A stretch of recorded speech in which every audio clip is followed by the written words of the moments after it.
Good evening students, welcome back my YouTube channel. कैसे हैं आप सब? आई होप आप सभी अपने अपने घरों में सुरक्षित होंगे।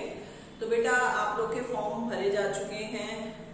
यूनिवर्सिटी वालों ने सेंटर की लिस्ट भी अपनी वेबसाइट पे अपलोड कर दी है। आप लोग के जो एडमिट कार्ड हैं वो आपके एग्जाम से एक हफ्ते पहले आते हैं, ठीक है। तो जब भी आपके एग्जाम से पहले एडमिट कार्ड आएंगे, यूनिवर्सिटी वाले उसका नोटिस जो है वो अपनी वेबसाइट पे डालेंगे। तो मैं आपको अपने मैसेज के थ्रू या अपने चैनल के थ्रू आपको बता दूंगी, लेटेस्ट अपडेट जो होगी वो आपको दे दूंगी कि आपके एडमिट कार्ड जो है वो वेबसाइट पे डाल दिए गए हैं। तो आप लोग प्रिंट आउट निकाल करके उसको अपने पास रखिएगा, ठीक है।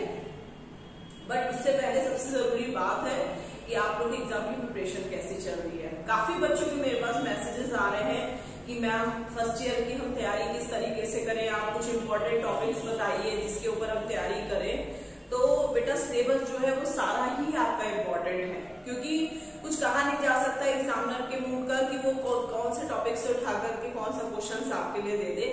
फिर भी होता है कि कई क्वेश्चन जो है, कुछ टॉपिक्स जो है वो काफी इंपॉर्टेंट होते हैं, उससे कई बार क्वेश्चन जो है वो रिपीट करते रहते हैं एग्जामिनर्स। तो आप पिछले 10 साल का कह लीजिए या 5 साल का रिकॉर्ड आप उठा करके देख सकते हैं कि कौन कौन से क्वेश्चंस आए हैं। तो ये जो मेरा वीडियो है ये फर्स्ट ईयर वालों के लिए है, MA private first year sociology से जो बच्चे कर रहे हैं। बेटा, आज मैं आप लोगों को एग्जाम के बारे में बताऊंगी, तो ध्यान से सुनिएगा। आपके एग्जाम में पेपर आता है, पेपर में टोटल आप लोगों के 10 क्वेश्चंस होते हैं। 10 क्वेश्चंस में से आपको टोटल 5 क्वेश्चंस करने होते हैं। 10 क्वेश्चन आएंगे तो ये आपके लिए बहुत ज्यादा अच्छी बात है। 10 क्वेश्चन में से 5 क्वेश्चन करने हैं, तो कोई ना कोई 5 क्वेश्चन ऐसे होंगे ही होंगे जो आपको आते होंगे, अगर आपने अच्छे से तैयारी कर रखी है तो, ठीक है। 5 क्वेश्चन आएंगे। 5 क्वेश्चन में से जो भी आप क्वेश्चन के आंसर दे रहे हैं, मैंने आपको पहले भी बताया है, हर पेपर जो है वो आपका 100 मार्क्स का होगा, ठीक है। पासिंग मार्क्स जो होते हैं आप लोगों के 100 में से 40 नंबर आपको लाने ही लाने हैं, ठीक है। तो एक क्वेश्चन जो आप करेंगे वो टोटल आपको 4 से 5 पेज के बीच में करना है। जो आपको कॉपी मिलेगी एग्जाम में, कॉपी बिल्कुल सेम वैसी मिलती है जैसे आपको 10th 12th में मिलती हुई आई है। उसी हिंदी की लाइनिंग्स वाली कॉपी होंगी, ठीक है। उसी पे आपको लिखना है। आप पे डिपेंड करता है कि आप किस तरीके से उसमें लिखते हैं। लाइन छोड़ के मत लिखिएगा, अच्छे से 4-5 पेज आपको लिखने हैं। तो जो भी डेफिनेशंस वगैरह हैं या जो भी हेडिंग्स वगैरह हैं, वो सारी आप उन सारी हेडिंग्स को, डेफिनेशंस को यूज करते हुए अपना आंसर लिखिएगा। एक क्वेश्चन जो है वो आपका 4 से 5 पेज का होना ही चाहिए, इससे कम का नहीं होना चाहिए। मैंने आपको अपने पिछले वीडियोस में भी बताया है कि फर्स्ट ईयर में थ्योरीज पेपर है, ठीक है। सारे थ्योरी पेपर आते हैं आपके, तो उसमें जितनी ज्यादा आप लिखने की प्रैक्टिस करेंगे, क्योंकि टाइम आपको कितना मिलेगा, 3 घंटे, ठीक है। 3 घंटे में आपको 5 क्वेश्चन पूरे करने हैं। एक भी क्वेश्चन आपने छूट दिया तो एक क्वेश्चन आपका जो होता है वो 20 मार्क्स का, ठीक है। एक क्वेश्चन 20 मार्क्स का होता है। तो अगर आपने एक भी क्वेश्चन आपका टाइमिंग की वजह से छूट गया तो आप मान लीजिए आपके 20 नंबर गए। इसलिए कोशिश करिएगा कि थोड़ा स्पीड तेज रखिएगा, स्पीड तेज रखिएगा, क्योंकि जितनी जल्दी आप लिखेंगे उतनी जल्दी आपका पेपर पूरा होगा। क्योंकि 3 घंटे का टाइम कैसे निकल जाता है पता भी नहीं चलता, और कई बार बच्चों के क्वेश्चन जो है वो छूट जाते हैं, ठीक है। तो एक पेपर आपका एक आंसर जो है वो आपका 5 पेज का हो गया। 4 से 5 पेज मतलब 4 पेज तो आपको लिखने ही लिखने हैं, ठीक है। अगर 5 हो जाए वो भी अच्छी बात है, पर 4 मेरे ख्याल से बहुत रहेगा। 4 साढ़े 4 इससे ज्यादा आगे मत बढ़िएगा, क्योंकि आपको 5 आगे के भी आपको क्वेश्चन करने हैं, ठीक है। तो अच्छा, लास्ट वाला जो क्वेश्चन आता है ना अक्सर फर्स्ट ईयर में सारे पेपर्स में, वो आपका थोड़ा शॉर्ट में दिया होता है, मतलब उसमें ऑप्शन दिया होता है आपको कि आप या तो वो क्वेश्चन करिए बड़ा, जो भी आपका थ्योरी का क्वेश्चन होगा, या फिर कई बार 2 टॉपिक्स में आपको दे देते हैं कि इन टॉपिक के बारे में लिखिए। तो कई बार बच्चे कंफ्यूज हो जाते हैं कि वो टॉपिक में हम कितने पेज का लिखें। अगर मान लीजिए आपको क्वेश्चन में दिया गया है कि नीचे लिखे हुए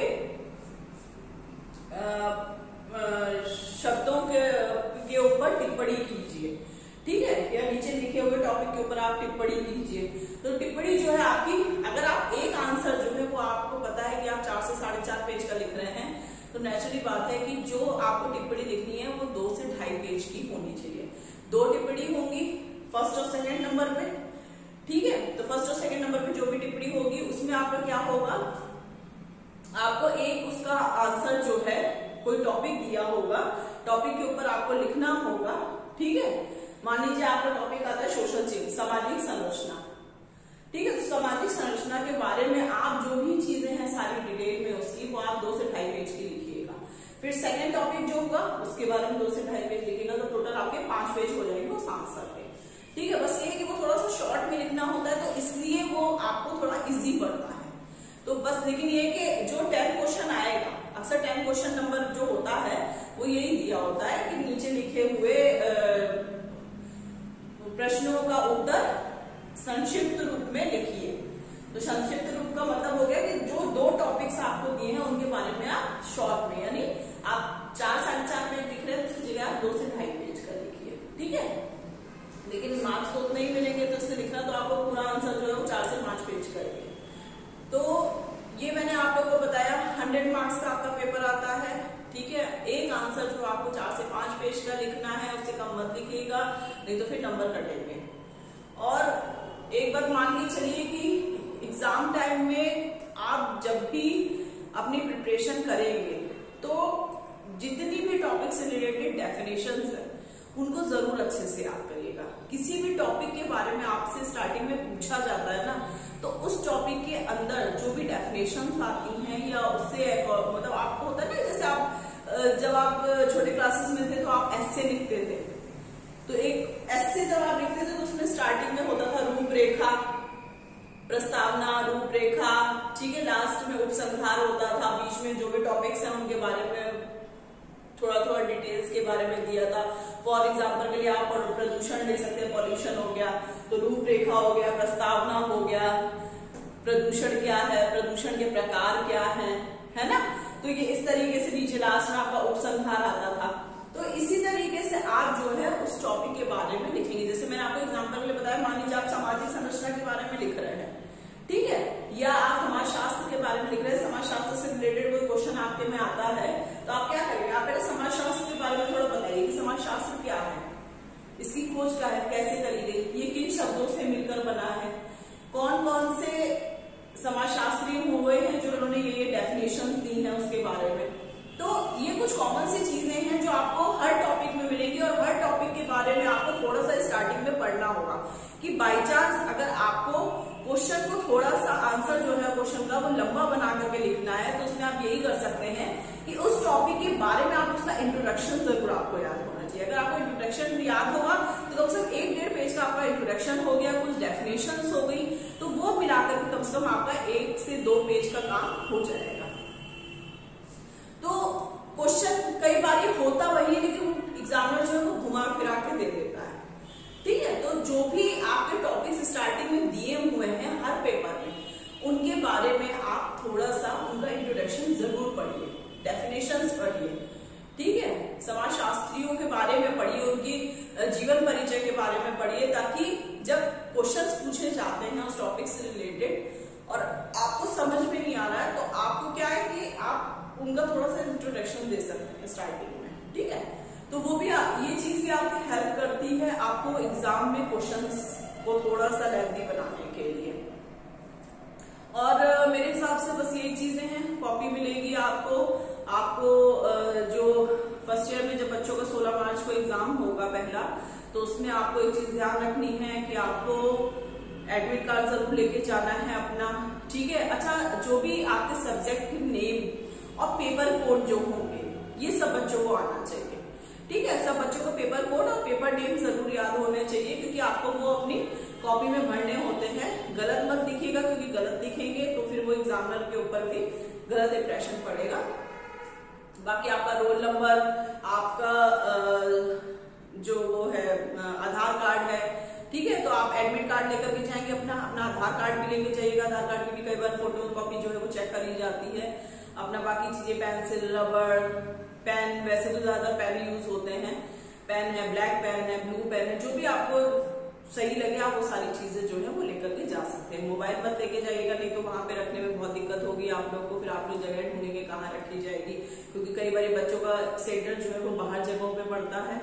ठीक है, तो मोबाइल मत लेकर के जाइएगा। पेपर आपका 3 घंटे का होगा और भी जो आगे एक एक करके मैं आप लोगों को जो आपकी यूनिट वाइज इंपॉर्टेंट क्वेश्चंस हैं, पेपर वाइज आप लोगों के जो हैं, तो कौन सी यूनिट में कौन सा टॉपिक इंपॉर्टेंट है वो अपने मैं नेक्स्ट वीडियो में आप लोगों को बताऊंगी।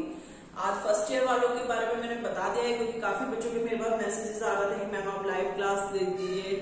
और अच्छा, जो टॉपिक्स आपको मैंने सिलेबस में बताए हैं उन टॉपिक के ऊपर ऑलरेडी मैं पहले वीडियोस बना चुकी हूँ। आप लोग जाकर के वीडियो सर्च करिए तो आपको सारे टॉपिक्स में वीडियो मिलेंगे, क्योंकि मैं A to Z सारे टॉपिक्स में वीडियो ऑलरेडी अपना पहले बना चुकी हूँ, तो आप लोग उसमें जाकर के सर्च कर सकते हैं। हाँ, अगर आप लोगों को कोई कंफ्यूजन है, कोई चीज नहीं समझ में आ रही है, तो फिर आप मुझे कमेंट बॉक्स में कमेंट करके बता सकते हैं, या मेरे पर्सनल नंबर पे मैसेज भी कर सकते हैं आप लोग। मेरा व्हाट्सएप नंबर जो है वो मैं इस वीडियो के बाद में आप लोग को भेज दूंगी, तो आप उसमें से चेक करके देख सकते हैं। तो अब मैं अपने नेक्स्ट वीडियो में जो है वो आप लोग को फर्स्ट ईयर वालों को जो उनके टॉपिक से रिलेटेड क्वेश्चंस आते हैं एग्जाम में, इंपॉर्टेंट हैं, जो पिछले 10 सालों में आए हैं, ठीक है, तो वो मैं आप लोगों को अपने नेक्स्ट वीडियो से बताना स्टार्ट कर दूंगी। तो मिलते हैं हम अपने नेक्स्ट वीडियो में नए टॉपिक के साथ, जिसमें आपके इंपॉर्टेंट क्वेश्चंस होंगे। Okay, thank you.